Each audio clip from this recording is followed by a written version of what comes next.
വചനയാത്രയുടെ എല്ലാ പ്രിയ ശ്രോതാക്കൾക്കും ഈശോ മിശിഹായ്ക്ക് സ്തുതിയായിരിക്കട്ടെ.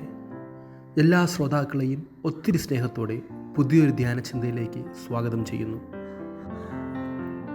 ജീവിച്ചിരിക്കെ തന്നെ വിശുദ്ധയെന്ന് ലോകം പ്രകീർത്തിച്ച പാവങ്ങളുടെ അമ്മയായ മദർ തെരേസ കൊച്ചുകുട്ടിയായിരുന്നപ്പോൾ കോൺവെൻറ്റിൽ ചേരുവാനുള്ള താല്പര്യം സ്വന്തം അമ്മയോട് പ്രകടിപ്പിക്കുന്നുണ്ട്. കൊച്ചു തെരേസയുടെ അമ്മ ഡ്രാണ ഫൈൽ കൊച്ചു തെരേസയെ നോക്കി പ്രകാരം പറയും: put your hand in his hand and walk Elon with him. Walk ahead, because if you look back you will go back. അതായത്, നിന്റെ കരങ്ങൾ അവൻ്റെ കരങ്ങളോട് ചേർത്ത് വച്ച് അവനോടൊപ്പം നടക്കുക, അവനോടൊപ്പം മുൻപോട്ട് നടക്കുക. കാരണം നീ തിരിഞ്ഞു നോക്കിയാൽ നീ തിരികെ വരും. കൊച്ചു തെരേസയുടെ മാതാവായ ഡ്രാണ ഫൈലിൻ്റെ സമർപ്പണമായിരുന്നു അത്. സ്നേഹം നിറഞ്ഞവരെ, ഇന്നേ ദിവസം നാം പരിശുദ്ധ കന്യകാമറിയത്തിൻ്റെ സമർപ്പണ തിരുനാൾ ആഘോഷിക്കുകയാണ്. എല്ലാവർക്കും ഈ തിരുനാളിൻ്റെ എല്ലാവിധ ആശംസകളും അനുഗ്രഹങ്ങളും നേരുന്നു.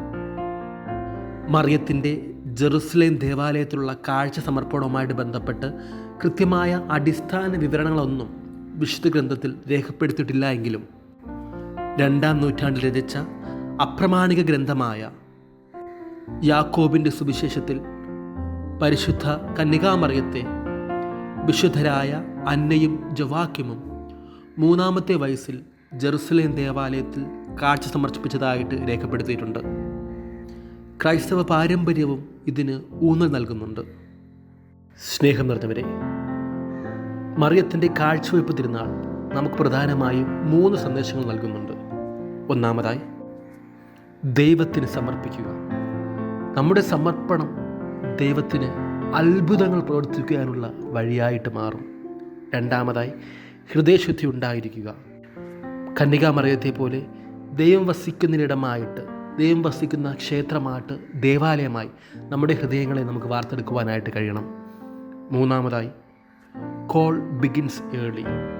എന്നിലെ ദൈവവിളി നേരത്തെ ആരംഭിക്കുന്നു. ദൈവം എന്നിൽ ഭരമേൽപ്പിച്ചിരുന്ന ദൗത്യം ഞാൻ ചിന്തിക്കും മുൻപേ ദൈവം തൻ്റെ രീതിയിലൂടെ ആരംഭിക്കുന്നു. എൻ്റെ ഒരു അതേയായിരിക്കാം വലിയ അത്ഭുതങ്ങൾ സൃഷ്ടിക്കുക. പ്രിയ ശ്രോതാക്കളെ, മറിയത്തിൻ്റെ കാഴ്ച സമർപ്പണത്തിൽ നമ്മൾ ആഘോഷിക്കുന്ന ഈ അവസരത്തിൽ നമ്മുടെ ജീവിതത്തെയും പരിപൂർണമായി സമർപ്പിച്ചുകൊണ്ട് ദൈവത്തിൻ്റെ പ്രത്യേക വിളിക്ക് കൃത്യമായി പ്രത്യുത്തരിക്കുവാനായിട്ട് നമുക്ക് പരിശ്രമിക്കാം. പരിശുദ്ധ അമ്മയെപ്പോലെ ദൈവിക പദ്ധതിയോടുള്ള എൻ്റെ ക്രിയാത്മകമായ സമീപനം എന്നിലൂടെ അത്ഭുതങ്ങൾ പ്രവർത്തിക്കുവാനായിട്ട് ദൈവത്തിന് കഴിയുമെന്ന ഉറച്ച ബോധ്യത്തോടു കൂടെ ഈ തിരുനാൾ കൂടുതൽ അർത്ഥവത്തായിട്ട് ആഘോഷിക്കുവാൻ നമുക്ക് പരിശ്രമിക്കാം. ദൈവം നമ്മെ എല്ലാവരെയും സമൃദ്ധമായി അനുഗ്രഹിക്കട്ടെ.